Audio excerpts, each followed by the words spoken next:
వేల మందిని ప్రొఫెషనల్స్ గా మార్చిన ఇనోమాటిక్స్ తో మీరు కూడా మీ డ్రీమ్ కెరియర్ ని ఇప్పుడే స్టార్ట్ చేయండి.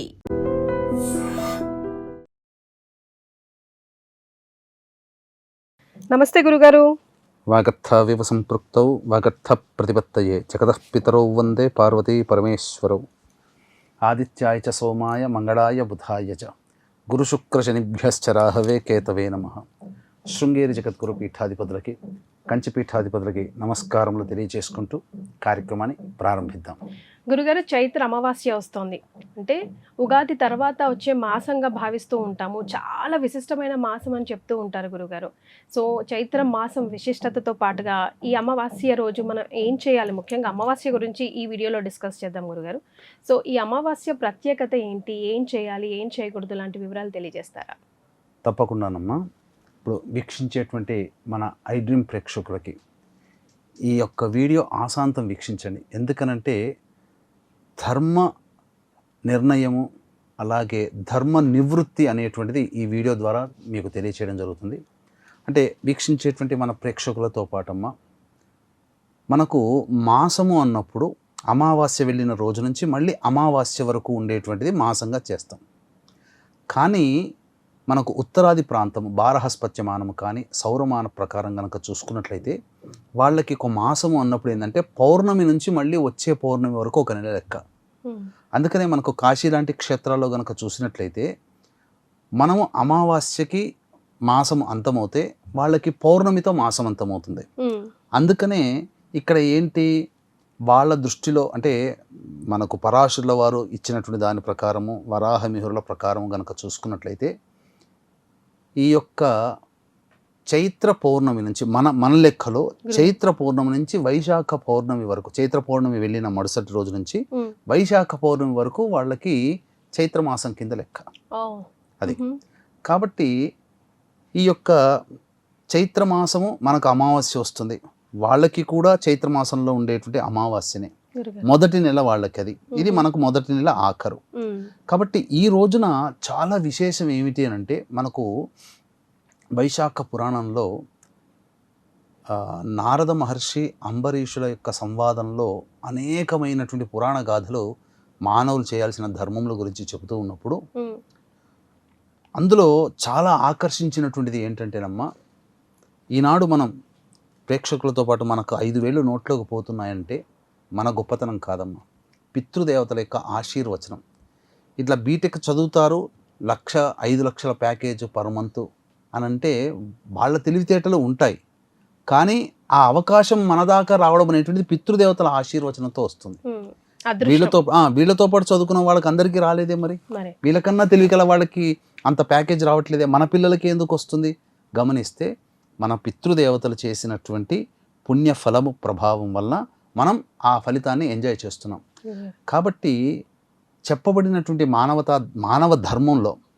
ధర్మంలో ఈ చైత్ర అమావాస్య రోజున విశేషంగా చెప్పబడింది. అంటే ఒక చిన్న కథతో క్లుప్తంగా వివరిస్తానమ్మా.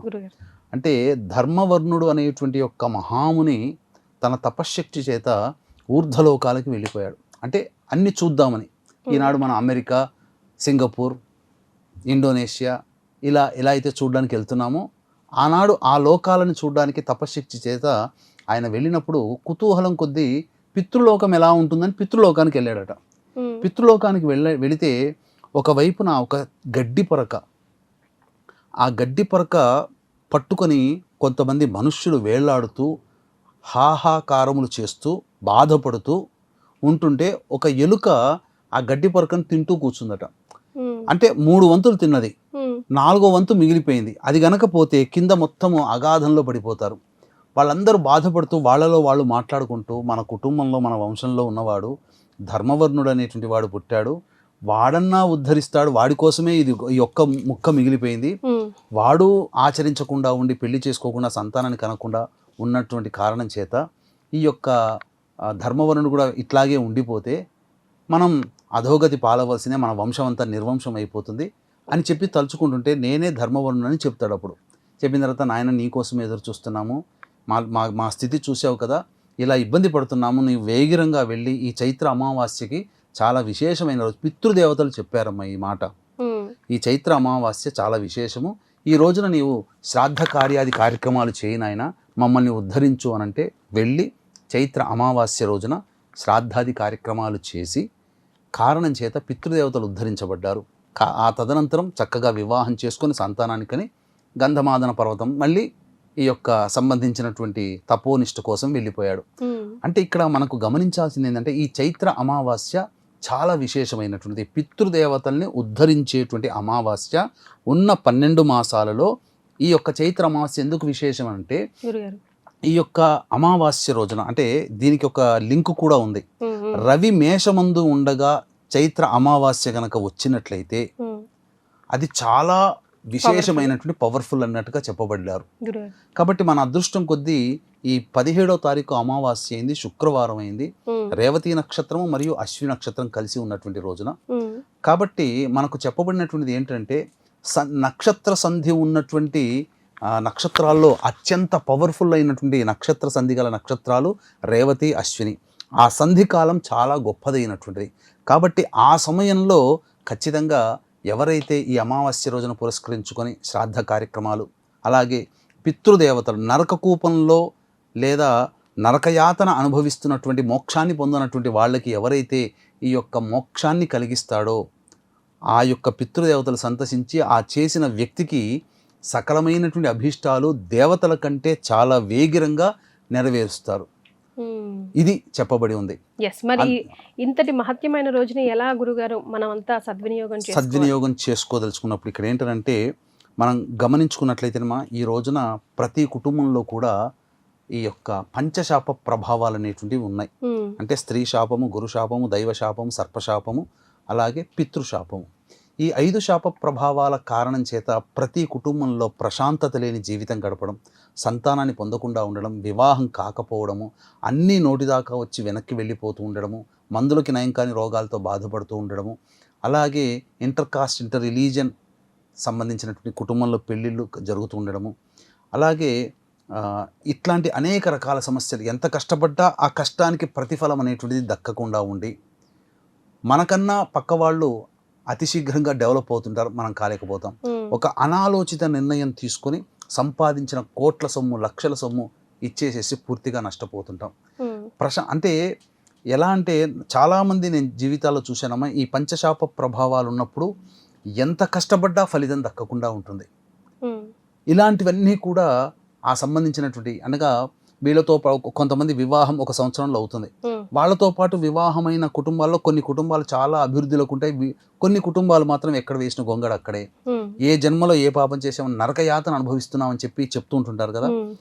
అలాగే మేము మా కోరిక నెరవేరడం కోసం తిరగని చెట్టు అంటూ లేదు, మొక్కని దైవం అంటూ లేదు, పుట్టంటూ లేదు అని చెప్పి వాపోతుంటారు.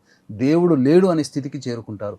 అటువంటి కుటుంబాలలో అలాగే ప్రధానంగా అనేక విధాలుగా కుటుంబ సభ్యుల మధ్య ప్రేమ ఆప్యాయత ఉండదు, భార్యాభర్తల మధ్య ప్రేమ ఉండదు, పెళ్ళిళ్ళైనా సంవత్సరాలు గడిచిన సంతానం కలగదు. ఇలాంటి కుటుంబాలలో ఈ పంచశాప ప్రభావాలు అనేటువంటివి ఉంటాయి. కాబట్టి ఈ పంచశాప ప్రభావాలకి సంబంధించినటువంటి పరిహారం అనేటువంటిది ప్రతి వాళ్ళు ఈ చైత్ర అమావాస్య రోజున చేసుకుంటే తప్పకుండా వాళ్ళకి సంబంధించినటువంటి కోరికలు నెరవేరుతాయని చెప్పడంలో ఏమాత్రం సందేహం లేదని చెప్పవచ్చు. సో ఏం చేయాలి, ఎలా చేయాలి, ఎప్పుడు చేయాలి గురుగారు? దీనికి ప్రధానంగా ఈ పంచశాప ప్రభావాలు ఎలా ఉంటాయని తెలుసుకోవడానికి మనం గమనించుకున్నట్లయితే ఎప్పుడు చేయాలనేటువంటిది కూడా తెలియజేస్తానమ్మా. ముఖ్యంగా తండ్రి లేదా భర్త వైపు 6 తరాలు, తల్లి లేదా భార్య వైపు 3 తరాల్లో దుర్మరణాలు, road accident, fire accident, suicide attempt, నదిలో బావిలో పడి చనిపోవడం, ఇంట్లోంచి వెళ్ళిపోవడం, లివర్ ఫెయిల్యూర్, కిడ్నీ ఫెయిల్యూర్, క్యాన్సర్తో చనిపోవడం, 60 సంవత్సరాల లోపల ఎలాగైనా చనిపోయినా, అలాగే పిండ ప్రదానాలు చేయకపోయినా, స్త్రీ హత్య, గోహత్య, బ్రాహ్మణ హత్య, పాముని చంపిన, పిల్లిని చంపిన ఈ యొక్క పంచశాప ప్రభావాలకు గురవుతారు. దీనివల్ల కుటుంబ సభ్యుల మధ్య ఒక అవగాహన ఉండదు. అలాగే సంబంధించి ఇంట్లో ఎక్కువగా జిల్ల పురుగుల బెడద ఎక్కువగా ఉన్నా, చనిపోయిన వాళ్ళు తరచూ కల్లోకి వస్తున్నా, పాము తరచూ కల్లోకి వస్తున్నా, అలాగే ఇంకా చెప్పాలి అని అంటే ఈ యొక్క ఇంట్లో క్రాక్స్ వస్తున్నా, నల్లాలు ఎన్ని మార్చినా బొట్టుగా ఎన్న ఉన్నా మళ్ళీ బొట్టుగా కారుతూనే ఉంటుంది, కొత్తవి అన్నీ ఎంత మార్చినా కానీ. ఇలాంటివి ఉన్నప్పుడు ఈ యొక్క పంచశాప ప్రభావాలుగా గుర్తించాలి మొట్టమొదలు. ఇక ప్రధానంగా గమనించుకున్నట్లయితే దీనికి ఈ చైత్ర అమావాస్యకే ఎందుకు చెప్పబడి ఉంది అని అంటే, ఇంతకుముందు చెప్పుకున్నటువంటి వర్ణుడి ప్రకారం కనుక చూసినట్లయితే రేవతి నక్షత్రము అశ్విని నక్షత్రం కలిసి ఉన్నటువంటి రోజు కాబట్టి ఈ పంచశాప ప్రభావాలకి మన పీఠం ఆధ్వర్యంలో ఏప్రిల్ 17వ తారీఖు రోజున కార్యక్రమాలు జరుగుతాయి. 16వ తారీఖున హైదరాబాద్ నుంచి ఇక్కడి నుంచి బయలుదేరుతాం. కాబట్టి వీక్షించేటువంటి ప్రేక్షకులు ఎవరైనా కానీ ఈ కార్యక్రమంలో మీరు నమోదు చేసుకోవచ్చు. ప్రధానంగా ఈ రోజున జల కలశ దానము చేయమని శాస్త్రం చెప్పబడి ఉంది. ఎలా చేయాలి? జల కలశం అని అంటే రాగి కలశంలో మంచినీళ్ళు వేసి, అలాగే కుంకుమ పువ్వు, హారతి కర్పూరం కాదు పచ్చ కర్పూరము, ఇలాచి, లవంగాల పొడి, అలాగే సంబంధించినటువంటి ఈ యొక్క జాజికాయ, జాపత్రి ఇవన్నీ ఇచ్చి ఆ బ్రాహ్మడికి దానం చేసి శ్రాద్ధ కార్యక్రమాలు చేయాలి. ఎలాగో మనము ఈ యొక్క ఏప్రిల్ 17వ తారీఖు రోజున పంచశాప నివృత్తికి చేస్తున్నాం. ఎప్పుడైతే ఈ పంచశాప నివృత్తి జరుగుతుందో ఆ కుటుంబంలో సుఖ సంతోషాదులు కలుగుతాయి. ముఖ్యంగా అనుకున్న పనులన్నీ కూడా నెరవేరుతుంటాయి. ప్రశాంతమైన జీవితాన్ని పొందుతారు. ఏదో తెలియని ఆందోళన నుంచి బయటపడతారు. ఖచ్చితముగా ఈ యొక్క చైత్ర అమావాస్య రోజున సముద్ర స్నానం చేయమని చెప్పింది. కాబట్టి మనం చేసేటువంటి కార్యక్రమంలో సముద్ర స్నానం కూడా ఉంటుంది. కాబట్టి ఎవరైతే పితృదేవతల ఆశీర్వచనం కావాలి అంటే, ఎందుకు చెప్తున్నానంటేనమ్మా ఈ ఆశీర్వచనం అని అంటే, పిండ ప్రదానాలు చేయకుండా ఇలాంటి దుర్మరణాలు పొందిన కుటుంబాల్లో ఉంటాయి కదమ్మా. నదిలో బావిలో పడి చనిపోతుంటారు. ఇట్లా దుర్మరణాలు, accidents, suicides, fire accidents, road accidents, ఇట్లా వాళ్ళకి మోక్షాన్ని పొందరు. మోక్షాన్ని పొందకునే ఆత్మ ఎలా ఉంటుందనంటే, మనము కాళ్ళు నేల మీద తలకాయ పై ఉంటుంది, కానీ రివర్స్ లో ఉంటారు. వాళ్ళ తలకాయ కిందికి కాళ్ళు పైకి వేలాడుతూ ఉంటుంటారు. అది నరక యాతన అనుభవించేటువంటిది. కాబట్టి దేవతలు ఇవ్వనంత స్పీడ్గా పితృదేవతలు మనకు ప్రసాదిస్తారు. కాబట్టి ఆ దేవతల యొక్క అనుగ్రహం కంటే పితృదేవతల అనుగ్రహమే ఈ యొక్క భూలోకంలో ప్రతి వాళ్ళకి. అందుకని ఎంత గొప్ప తపశ్శక్తి సంపన్నుడైనా ఈ ధర్మవర్ణుడి కథ ఒక్కటి చాలు. ఎంత గొప్ప తపశ్శక్తి సంపన్నుడైన దేవతానుగ్రహం పొందిన పితృదేవతల యొక్క నరకయాతనని తప్పించలేని కొడుకే కాదు. శ్రాద్ధం పెట్టడం వల్లనే పోతుందని కాదు, శ్రాద్ధం కాదు ఇక్కడ చెప్పబడింది. ఆ నరకయాతన అనుభవించేటువంటి ఆ స్థితి నుంచి వాళ్ళని ఉద్ధరించాలి అని అంటే ఈ పంచశాప ప్రభావాలు తొలగించుకోవాలి. కాబట్టి ప్రతి ఒక్కళ్ళు కూడా ఈ సంబంధించినటువంటి పంచశాప నివృత్తి కార్యక్రమాలు చేసుకోదగినటువంటిది. ఇందులో ఎలాగో శ్రాద్ధం వస్తుంది. ఉదక కుంభ దానము చేయమని చెప్పి చైత్ర అమావాస్య రోజున ప్రత్యేకంగా వైశాఖ పురాణంలో చెప్పబడి ఉంది. కాబట్టి చక్కగా ఇటువంటివన్నీ కార్యక్రమాలు చేసుకోవడం చాలా మంచిది. మీ మంచి కోరి చెబుతున్నాను. రవి మేషరాశిలో ఉండగా చేసే ఈ కార్యక్రమం చాలా అద్భుతం. ఎందుకనంటే పితృకారకుడు రవి, పైగా నక్షత్ర సంధి అనేటువంటిది వస్తుంది. కాబట్టి ఎవరైనా ఇంట్లో దానం చేయదలిస్తే మనకు రాగి కలశమైన దానం చేయొచ్చు, వెండి కలశమైన దానం చేయొచ్చు, ఇత్తడి కలశంలోనే పెట్టవచ్చు. ఏది శక్తి లేకపోతే ఒక 40 రూపాయలు పెడితే మట్టి పాత్ర వస్తుంది, చెంబు, అందులోనైనా ఈ చెప్పిన పదార్థాలు నీళ్లు వేసి బ్రాహ్మడికి దానం చేసి శ్రాద్ధం పెడితే ఆ రోజులో 11:15 నుంచి 12:30 మధ్య కాలంలో చేయాలమ్మా. ఎందుకు అనంటే పితృకారకుడు లాభస్థానంలో ఉంటాడు మిథున లగ్నం నుంచి, పైగా నక్షత్ర సంధి ఏర్పడుతుంది. అది చాలా ప్రబలమైనటువంటి దివ్యమైనటువంటి కాలము. ఇది చాలా అద్భుతం. శుక్రవారం కదా గురుగారు చేయొచ్చా? అంటే కొంతమంది వెండి కానీ గోల్డ్ కానీ సిల్వర్ కానీ లేదంటే మట్టిని కానీ శుక్రవారం పూట ఇంటికి తీసుకురారు, ఇవ్వరు కొంతమంది. అంటే ఆ రోజు ముందు రోజు కొనుక్కొచ్చుకుంటే సరిపోతుంది, ముందు రోజు కొనుక్కొచ్చుకుంటే సరిపోతుంది. కానీ ఈ రోజున వెండి బంగారాలు దానం చేసేంత శక్తి వరకు ఉంటుందమ్మా, అస్సలు మనం ఊహించకూడదు. కాబట్టి ప్రజలందరూ కూడా అతి సామాన్యమైన మానవులుగా ఉంటారు. కాబట్టి వాళ్ళకి శక్తి కొలది ఈ రోజున రాగి చెప్పవచ్చు, శక్తి ఉంటుంది. ఒక 200 రూపాయలు పెడితే రాగి కలశం వస్తుంది. లేదు అంటే మట్టి కలశం చేయండి, తప్పేం లేదు. మృణ్మయ కలశం చాలా గొప్పది ఈ కలియుగానికి. మట్టి ఇప్పుడు 40 రూపాయలు పెడితే మట్టి కలశం వస్తుంది, చిన్నది వస్తుంది, చాలు. మట్టి చెంబు దాంతో అందులో ఇచ్చి చాలు. పూర్వకాలంలో మహర్షులందరూ ఇలాగే ఇచ్చారు, కానీ మహర్షులు వాళ్ళందరూ కూడా బంగారులో ఇవ్వలేదు, రాజులు ఇచ్చుంటారేమో, కానీ సామాన్య మానవులు మట్టి పాత్రలే వాడారు. ఇప్పటికీ మరి మన భూమి తవ్వకాలు దొరికితే బంగారు బిందెలు, బంగారు చెంబులు, బంగారు గ్లాసులు రావాలిగా. మరి ఆ కాలంలో మట్టివే వచ్చే టెర్రాకోట అని చదువుకున్న చిన్నప్పుడు. కాబట్టి ఆ కాలంలో మనుషులు అప్పుడే కుండలు వాడారు, మట్టితో చేసినాయి. మనం ఇప్పుడు ఇస్తే తప్పేం లేదమ్మా, అదే విధంగా చేయొచ్చు.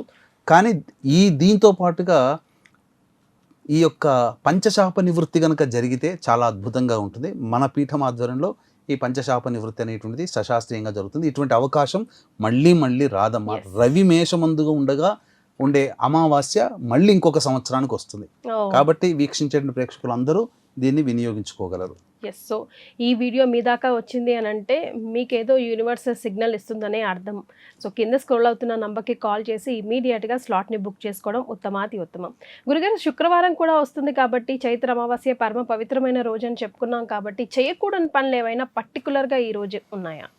చెయ్యకూడని పనులు అన్నప్పుడు ప్రధానంగా ఇక్కడ మాంసాహారం భుజించకూడదు, ధూమపానము మద్యపానం చేయకూడదు. అమావాస్య రోజున వీలైతే మౌనవ్రతం చేయడం చాలా మంచిది. ముఖ్యంగా శుక్రవారము సహజంగా ఇంటి ఆడపిల్లను మనం ఏమాత్రం ఇబ్బంది పెట్టము. కడుపున పుట్టిన సంతానమైనా, కట్టుకున్న భార్యనైనా, ఇంట్లో చేసుకున్న కోడలిగానైనా, ఏ ఆడపిల్లని, తోడబుట్టిన చెల్లెలనైనా, అక్కలైనా, తల్లినైనా ఈ అమావాస్య రోజున అస్సలు బాధ పెట్టకూడదు. వాళ్ళతో ప్రేమగా మాట్లాడాలి. అవకాశం వస్తే తప్పకుండా ఆ రోజున ఈ సంబంధించినటువంటి ఆ రోజంతా కూడా ఇంట్లో కూర్చొని ఓం శ్రీం మహాలక్ష్మి నమః చాలు, ఈ మంత్రాన్ని 1008 సార్లు కనుక జపం చేస్తే చాలా అద్భుతమైన ఫలితాలు, ఈ యొక్క సంబంధించినటువంటి ధన దోషములన్నీ కూడాను నివృత్తి అవుతాయమ్మా. ఎస్, చాలా సంతోషం గురుగారు. చైత్ర అమావాస్యని ఎలా సద్వినియోగం చేసుకోవాలో తెలియజేశారు. ధన్యవాదాలు. సర్వం Shri Umamaheshwara పరబ్రహ్మార్పణమస్తు. And for more videos, Please subscribe to iDream. Please subscribe to iDream. Please subscribe iDream. And please subscribe to iDream. For more videos, subscribe to iDream. please like, share and subscribe to the channel. Congratulations, iDream. Subscribe to iDream. Subscribe to iDream. So subscribe to iDream Media.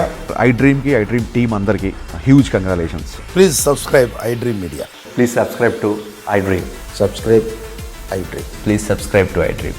iDream అంటే నా కళల ఛానల్ను subscribe చేసుకున్న నోరు తిరుగుతలేదు, మీరైతే గంట గుర్తు కొట్టండి. For more such videos, please subscribe to iDream. Subscribe to iDream. Please subscribe to iDream. Please subscribe iDream Media. Please do subscribe to iDream. Please subscribe to iDream Media. For best entertainment and information, please subscribe iDream. And don't forget to subscribe to iDream.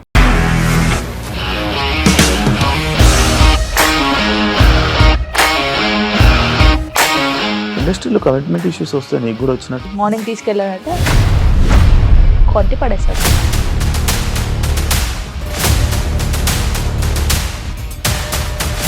ఒక్కళ్ళు కూడా చూడలేదు ఈ cinema అని చెప్పడానికి కూడా చాలా ధైర్యం కావాలి. అది నిజం కదా, దాంట్లో ధైర్యం ఏంటి? ఇది నెక్స్ట్ డే ప్లేట్ మార్చేస్తే తప్పు కదా. As of now, we are comfortable this అని నేను అనుకుంటున్నాను. రష్మిక గారిది మీది ఒకే ఊరంట కదా.